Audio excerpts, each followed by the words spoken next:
ربي زدني علما زدني فقها زدني حكما أتبع قولك عملا يبني يجبر ذلك عثرة أمة. قل يا ربي زدني علما.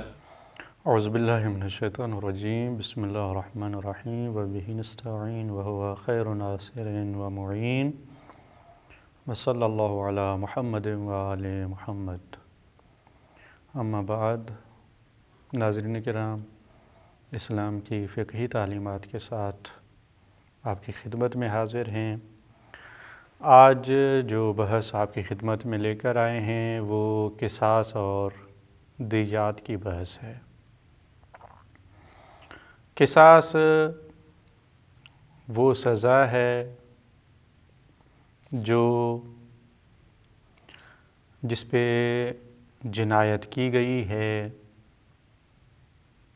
یا اس کے وارث کے مطالبے پر جنایت کرنے والے پر حاکم شرعی کی اجازت سے جاری ہوتی ہے.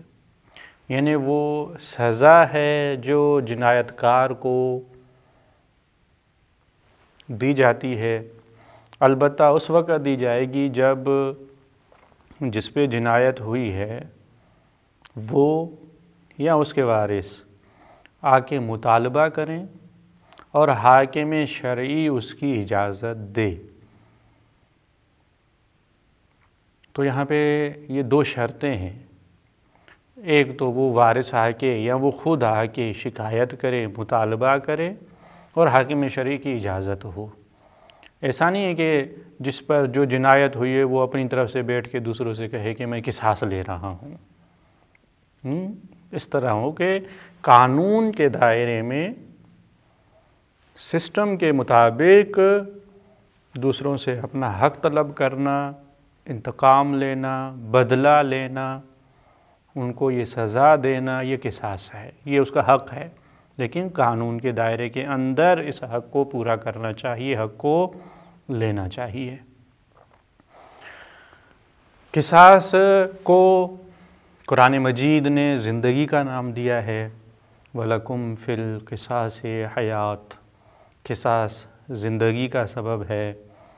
قصاص معاشرے سے جرائم کو ختم کرنے کا سبب ہے. ظاہر ہے کسی کو پتہ چلے کہ وہ قتل کر رہا ہے تو قتل کے بدلے میں اسے قتل کیا جائے گا. اگر وہ کسی کی آنکھ پھوڑ رہا ہے، کسی کو زخمی کر رہا ہے تو اس کے مقابلے میں اس کے ساتھ اسی طرح کیا جائے گا. آنکھ کے بدلے آنکھ لی جائے گی، کان کے بدلے کان لیا جائے گا. تو جب اس طرح کی سزا معین کی گئی ہو، بدلے کا سسٹم میں قانون رکھا گیا ہو، تو یہ جرائم رک جائیں گے اور نتیجے میں معاشرے کی زندگی ہوگی. تو یہ بھی اس میں بھی ہمارا ہی فائدہ ہے جو خداوند متعال نے مد نظر رکھ کر اس قانون کو بنایا ہے. قصاص کبھی نفس کا ہوتا ہے، جان کا ہوتا ہے، اور کبھی اعضاء کا. نفس کے حوالے سے قصاص کا حق وہاں پر ہے جہاں کوئی کسی کو قتل کر دے، البتہ یہ قتل عمدن ہو، جانتے بوجھتے سوچتے سمجھتے کسی نے کسی کو قتل کیا تو اس کے وارثین کو یہ حق ہے کہ وہ قصاص لیں، اس کے بدلے میں، مقتول کے بدلے میں اس کے قتل کا مطالبہ کریں، حاکم شرعی کی اجازت سے اسے قتل کیا جائے. یہ قتل عمدی میں ہے. اگر کسی نے جان بوجھ کر کسی کو قتل کیا ہے تو وارث کو قصاص کا حق ہے. ہم آگے چل کے کہیں گے کہ یعنی یہ وارث کی مرضی پر ہے. لیکن اگر قتل عمدن نہ ہو، شبہ عمد ہو، یا اصلاً غلطی سے ایسا کام ہو گیا ہو، وہ کرنا ہی نہیں چاہتا تھا. فرض کرتے ہیں کوئی اسلحے کی صفائی کر رہا تھا، اس سے گولی چل گئی، کسی کو لگی، کوئی مر گیا. اب اس میں کوئی اس کا اختیار، ارادہ قتل کا کوئی تصور بھی نہیں تھا. تو یہ قتل عمدی نہیں ہے، خطا ہے. غلطی سے ایسا ہوا تو اس میں قصاص نہیں ہوگا. تو بس قصاص وہاں پہ ہوتا ہے جہاں قتل عمدی ہو، جانتے بوجھتے قتل کیا گیا ہو. البتہ قصاص کی شرائط ہیں. ہر مقتول کے بدلے میں ہر قاتل کو قتل نہیں کیا جائے گا. شرائط ہیں. پہلی شرط تو یہ ہے کہ قاتل اور مقتول کا دین ایک ہی ہو، دونوں مسلمان ہوں، تو مسلمان مقتول کے بدلے میں مسلمان قاتل کو قصاص کے طور پر قتل کیا جائے گا. لیکن اگر فرض کریں مقتول کافر تھا، قاتل مسلمان ہے، دین میں فرق ہے، تو کافر کی وجہ سے مسلمان کو قصاص کے طور پر قتل نہیں کیا جائے گا. اگر وارث چاہیں تو زیادہ سے زیادہ دیت کا مطالبہ کر سکتے ہیں، خون بہا کا مطالبہ کر سکتے ہیں. قصاص کے طور پر کافر کے بدلے میں مسلمان کو قتل نہیں کیا جائے گا. قاتل اور مقتول میں دین کی برابری شرط ہے. دوسری شرط یہ ہے کہ قاتل اور مقتول دونوں آزاد ہوں، غلام نہ ہوں. دونوں آزاد ہیں تو مقتول کے بدلے میں قاتل کو قصاص کے طور پر قتل کیا جائے گا. لیکن اگر فرض کریں مقتول غلام تھا، آزاد انسان نہیں تھا، آج کل اس کا کوئی موضوع نہیں ہے، گزشتہ زمانے میں انسان غلام بنائے جاتے تھے اس حوالے سے، تو مقتول غلام کی وجہ سے قاتل آزاد انسان کو قتل نہیں کیا جائے گا قصاص کے طور پر.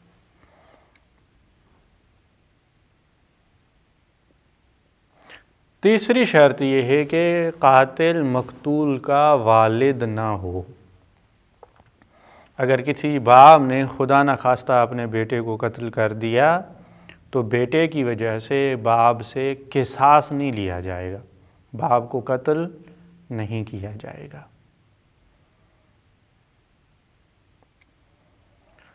قاتل اور مقتول دونوں عقل مند ہوں.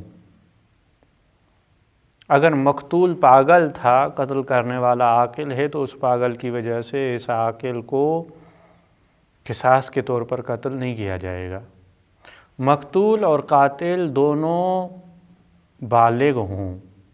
اگر کسی بچے نے، نابالغ نے کسی عاقل کو قتل کیا ہے تو اسے قتل نہیں کیا جائے گا.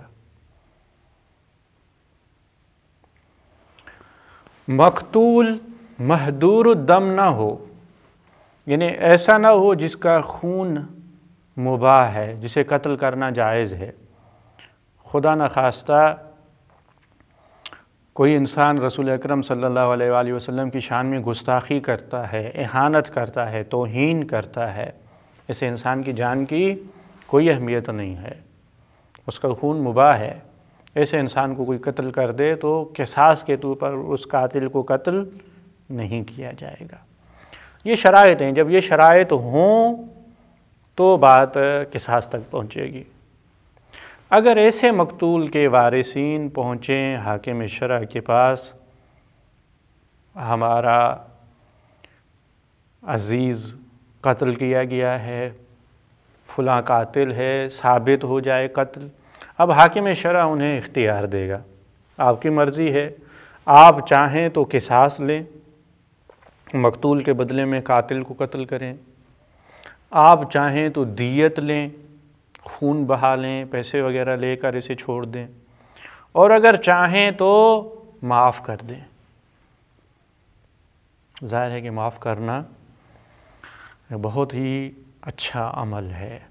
اگر کسی کو معاف کیا جائے، اس کی زندگی کو بچایا جائے، بہت ہی بڑا انسانی عمل ہے. یہ وارثین کا حق ہے، وہ جو چاہیں، اگر چاہیں تو اپنے تسلی کے لیے انتقام لے کر اسے قتل کرا دیں، قصاص لیں، چاہیں تو خون بہا لے لیں، چاہیں تو معاف کر دیں. البتہ جب وہ قصاص کا مطالبہ کریں تو پھر یہ دیکھا جائے گا کہ مقتول مرد تھا یا عورت تھی، اور قاتل مرد ہے یا عورت.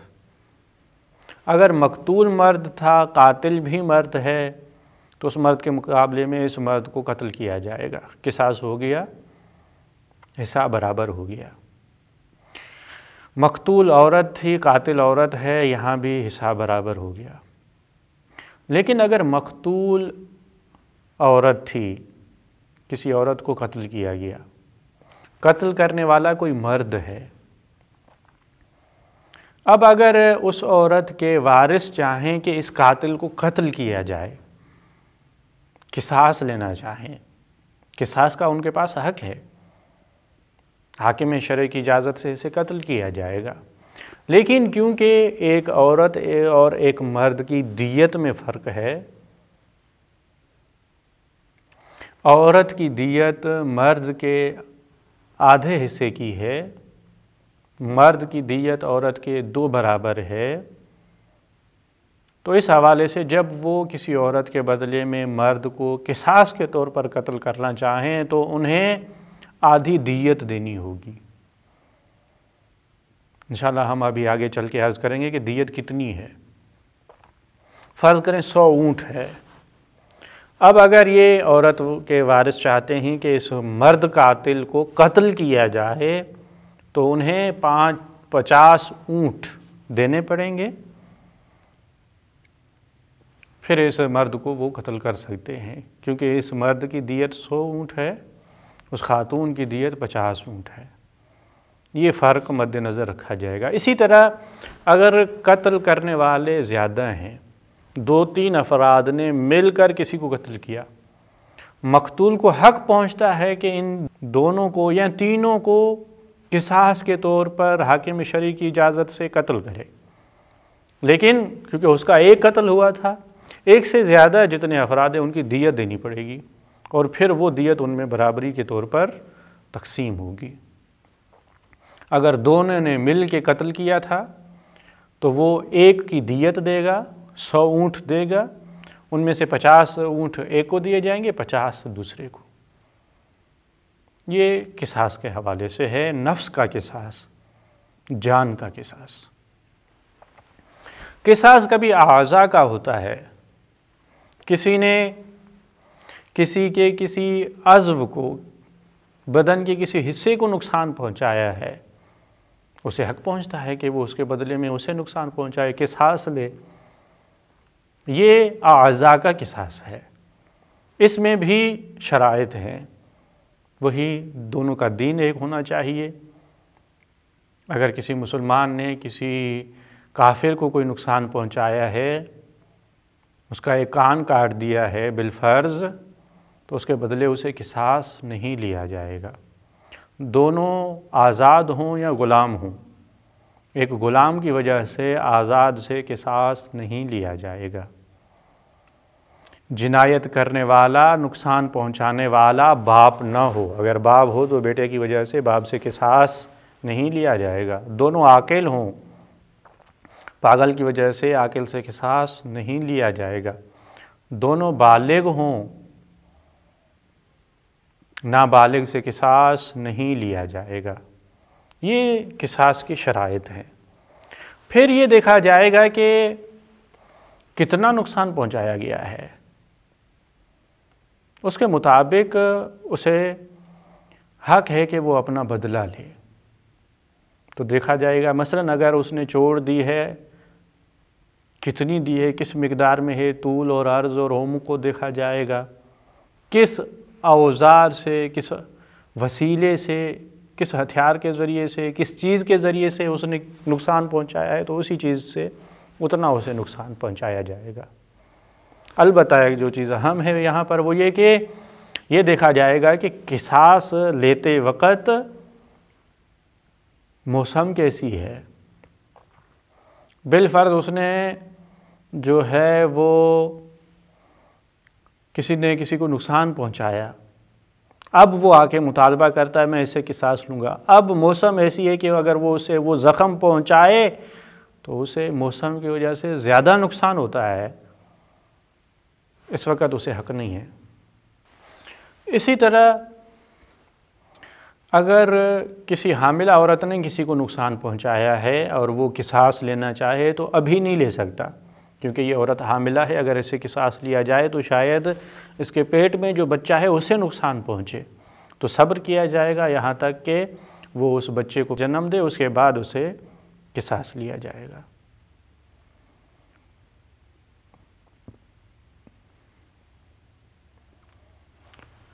اعضاء کے قصاص کے حوالے سے بھی وہی مسئلہ پیش آتا ہے جو نفس کے حوالے سے ہم نے عرض کیا کہ مرد اور عورت کا حساب الگ ہے۔ اگر نقصان پہنچانے والا اور جسے نقصان پہنچایا گیا ہے دونوں مرد ہوں، اس نے اس کے کان کو نقصان پہنچایا، یہ بھی اس کے کان کو نقصان پہنچایا، کان کے بدلے میں کان، حساب برابر ہو گیا۔ لیکن اگر جسے نقصان پہنچایا گیا ہے وہ خاتون ہو، نقصان پہنچانے والا مرد ہو، تو پھر وہی دیت والا مسئلہ یہاں آ جاتا ہے۔ مرد اور عورت کی دیت میں فرق ہے، لیکن یہ فرق اس وقت ہے جب عورت مرد کی دیت کے 3 حصوں سے بڑھ جائے۔ مثال دیں، مثلا 10 انگلیاں ہیں،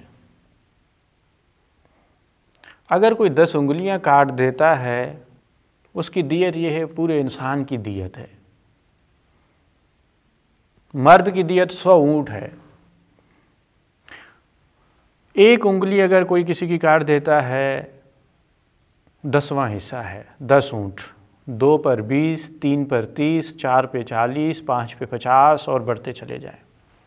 لیکن ایک خاتون کی دیت ایک انگلی پہ 10 اونٹ ہے، 2 پہ 20 ہیں، 3 پہ 30 ہیں، لیکن جب 4 پہنچ جائے، کیونکہ 30 سے جب بڑھیں گے 40 کو پہنچیں گے تو 40 اونٹ مرد کی دیت کے تیسرے حصے سے بڑھ جاتے ہیں، جہاں عورت کی دیت مرد کی دیت کے تیسرے حصے سے بڑھ جائے پھر کم ہو جاتی ہے۔ لہذا اگر مرد نے کسی عورت کے ایسے حصے کو نقصان پہنچایا ہے جس کی دیت مرد کے آدھے کے برابر ہے، اب یہ عورت اسے قصاص لینا چاہے، قصاص تو لے سکتی ہے یہ، لیکن وہ دوسری بقیہ دیت اسے دینی پڑے گی تاکہ حساب یہ برابر ہو سکے۔ اس طرح سے یہ مسائل تھے قصاص کے حوالے سے۔ قصاص کے بعد جو بحث آتی ہے وہ دیات کی ہے۔ دیت وہی خون بہا، کسی کو نقصان پہنچایا گیا ہے وہ اس نقصان کے بدلے میں رقم لے، دیت لے، یہ دیت ہے۔ دیت بھی کبھی نفس کی ہوتی ہے، جان کی ہوتی ہے، کبھی اعضاء کی ہوتی ہے۔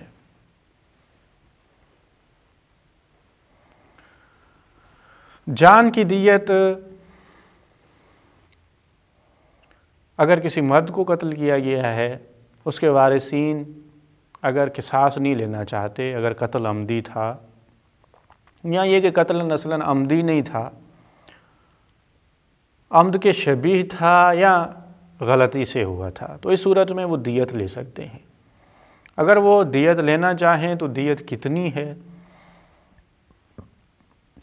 اسلام نے جو دیت معین کی ہے وہ اس طرح ہے، یا تو وہ 100 اونٹ لیں، اگر گائے لینا چاہتے ہیں تو 200 گائے، بھیڑ بکریوں میں 1000،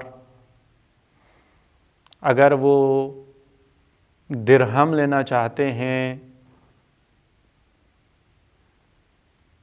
تو 10,000، دینار میں 1000 دینار، اگر وہ لباس وغیرہ لینا چاہیں تو 200 حلہ مخصوص لباس، یہ دیت ہے۔ ان میں سے جو چاہیں وہ لے سکتے ہیں۔ اگر عورت کو قتل کیا گیا ہے اور اس کی دیت لی جائے تو وہ دیت مرد کی دیت کے آدھے حصے کے برابر ہے، 100 اونٹ کی جگہ پہ 50 اونٹ۔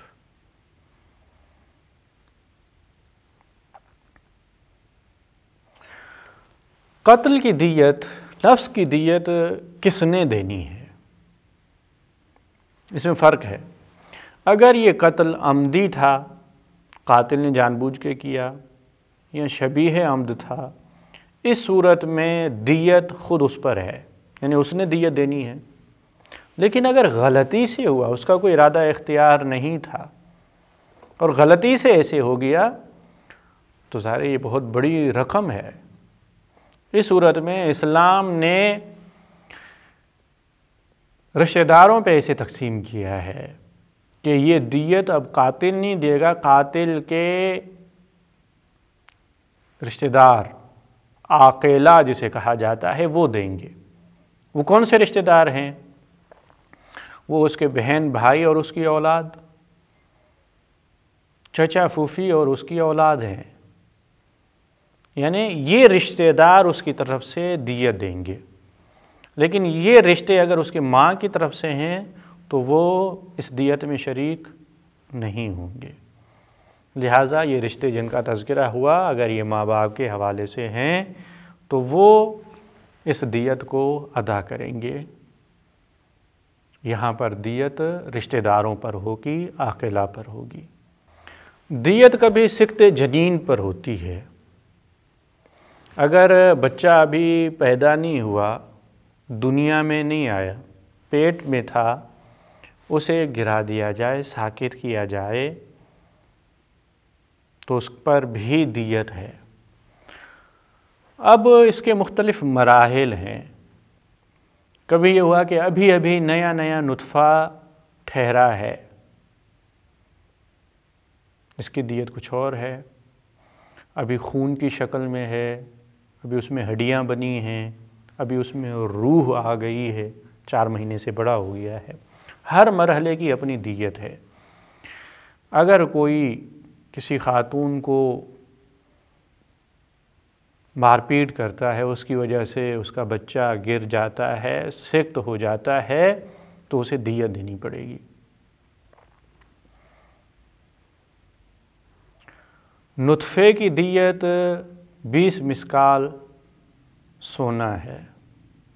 اگر یہ نطفہ بڑھ جائے اور علقے میں تبدیل ہو جائے، خون میں، تو اس میں 40 مسکال۔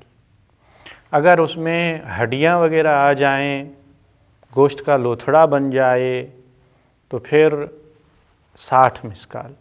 گوشت کے لوتھڑے میں 60 مسکال، ہڈیاں آ جاتی ہیں تو 80 مسکال۔ اگر اس میں روح بھی آ جائے، مکمل بن جائے، بیٹا تھا تو 1000 مسکال، اور اگر بیٹی تھی تو 500 مسکال۔ یعنی تخلیق پوری ہو گئی ہے، یہ پورا بن گیا ہے، اس میں روح بھی آ گئی ہے، تو پھر اس مقدار میں اس کی دیت ہوگی۔ اگر کوئی دوسرا انسان خاتون پر کوئی زیادتی کرتا ہے، اسے سکت ہو جاتا ہے، تو دیت اس نے دینی ہے۔ لیکن اگر خود عورت، یعنی بچے کی ماں، وہ اگر کوئی ایسا کام کرتی ہے جس سے بچہ سکت ہو جاتا ہے، تو اس عورت کو یہ دیت دینی پڑے گی۔ یہ دیت وہ کسے دے گی؟ بچے کے باپ کو۔ ماں یہ دیت دے گی بچے کے باپ کو۔ جس طرح جان اور نفس میں دیت ہے، اسی طرح اعضاء پر بھی دیت ہے۔ تفصیلی کتابوں میں ہر ایک عضو کی، ہر ایک حصے کی اپنی دیت کو بیان کیا گیا ہے، لیکن کچھ ایسے اعضاء ہیں جن پر پوری دیت ہے۔ ہم ان میں سے کچھ کو بیان کرتے ہیں۔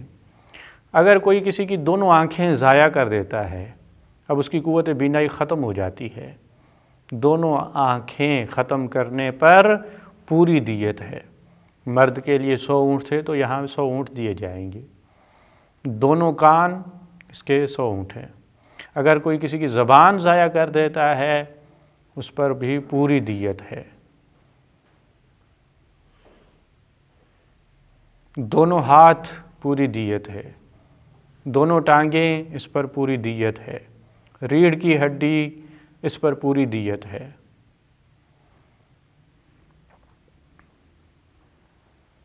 دونوں لب، کوئی کسی کے کاٹ دیتا ہے، نقصان پہنچاتا ہے، ختم کر دیتا ہے انہیں، اس پر بھی پوری دیت ہوگی۔ دونوں ہاتھ کی تمام انگلیوں کو ختم کرنے پر بھی اتنی ہی دیت ہوگی جتنی ایک انسان کی دیت ہوا کرتی ہے۔ یہ وہ موارد ہیں جہاں پر دیت ہے اور دیت کی مقدار اتنی ہی ہے جتنی نفس کی ہے۔ اور تفصیلی مسائل میں ہم وارد نہیں ہونا چاہتے، اس کے جزیات ہیں کچھ جو فقہی کتابوں میں بیان ہوئے ہیں۔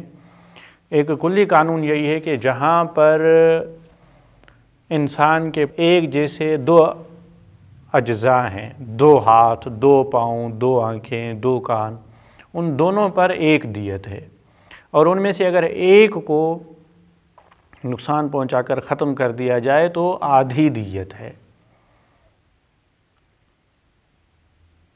جو اعضاء انسان کے اندر جوڑے کی صورت میں پائے جاتے ہیں دونوں پر ایک دیت ہے اور ایک پر آدھی دیت ہے۔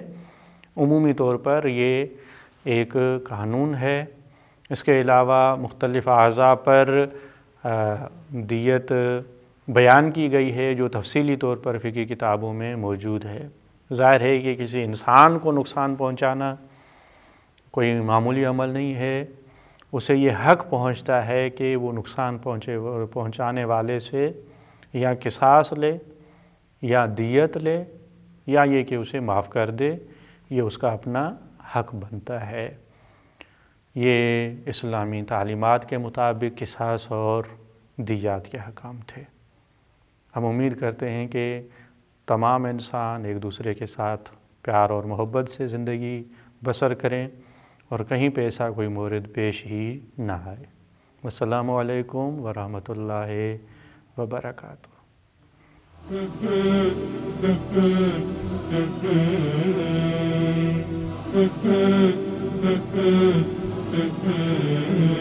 Mm-hmm.